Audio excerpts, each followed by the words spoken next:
我的房子呢，终于是卖了啊，价格真的是难以接受啊，真的是几经周折，好不容易把这个房子给卖了。现在呢，感觉呢心都在滴血啊，真的是太难受了。我之前呢有一套老房子一直在卖嘛，挂出来大概有1年多的一个时间了，从去年开始都已经挂出来了。最开始我挂的时候呢，我想着我这套虽然是老房子，但是呢毕竟是个学区房，而且呢地理位置特别的优越，位于市中心嘛，所以说我最开始呢在网上包括跟中介的一个报价呢都是140万。但是呢，在这个1年多的一个时间里，就是去年1年多的时间里，我的报价呢真的是一降再降。可是看房的人呢，就是有兴趣买这个房子的人，真的是寥寥无几啊。最后呢，这个房子的一个成交价真的是远远低于我的一个心理预期，可以说呢，真的是最后的一个房价真的是惨不忍睹啊。我也非常知道现在的一个楼市、房地产的一个情况都非常不景气嘛，包括开发商开的那些新楼盘，很多房子都卖不出去，都成为了一个库存，都在降价嘛，然后再降房贷、再降利率什么的，一降再降。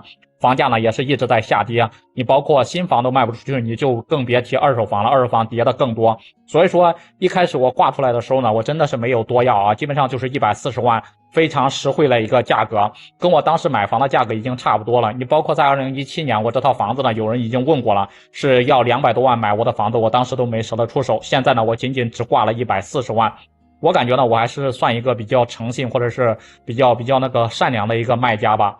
但是呢，我挂出来之后呢，就是去年那段时间挂出来的前2、3个月吧，看房的人真的是实在太少了，几乎就没有什么看房的啊。1、2个月呢，中介呢才会带来1、2组来看房的一个人，看了之后呢，也不给什么出价，也没有什么诚意啊。不是嫌这个房子房龄太老了，就是嫌这个房子没有什么电梯，以后呢上下楼不方便。总之呢，就是找各种各样的一个缺点啊，各种各样的一个不满。最终目的也无非就是想让我主动降价嘛，而且是那种大幅度的一个降价嘛。后来呢，整个我看房价跌得太厉害了，包括小区很多业主也都卖这个房子嘛，挂牌量呢是越来越多，小区很多业主都在卖嘛，包括这个挂牌的价格也是越来越低，我呢也只能随行就市啊，我把我那个整个的报价呢从140万，然后调到后面的135万，再调到125万，再调到120万、115万。可以说呀，整个的房价真的是一路在下跌，一路在调啊。就是随着我这个报价是逐渐的降低嘛，来看房的人真的是多了起来啊。也有不少呢是真的是看上这套老房子，而且还要想讨价还价的。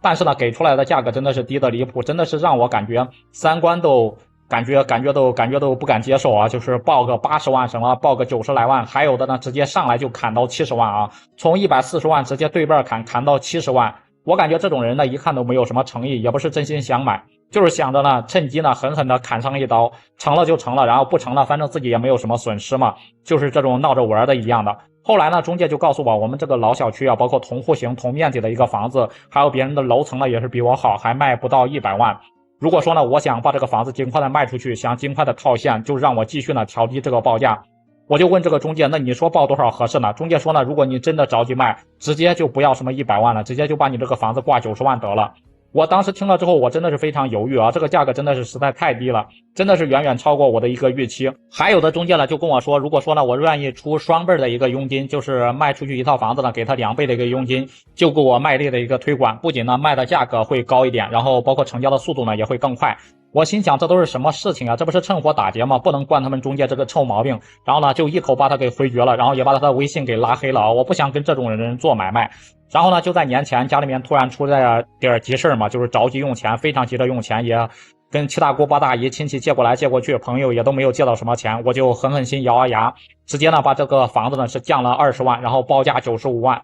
然后挂上去之后呢，真的是啊，这个降价的效果，大幅度降价的效果真的就是好。当天呢就来了好几组要看房的一个客户，最高的一个客户呢是出价了，是对年轻的小夫妻嘛，是出价了85万。后来呢我们又见面嘛，约了一个咖啡厅，就是在星巴克里面，大概谈了3、4个小时，最终呢也是顺利的成交了，价格呢是定格在就是87万啊。从那个最初呢年初开始挂的140万，然后降到现在的87万，最终的成交价。价格呢整整跌了40%，将近一半的一个价格下跌，仅仅用了1年多的一个时间。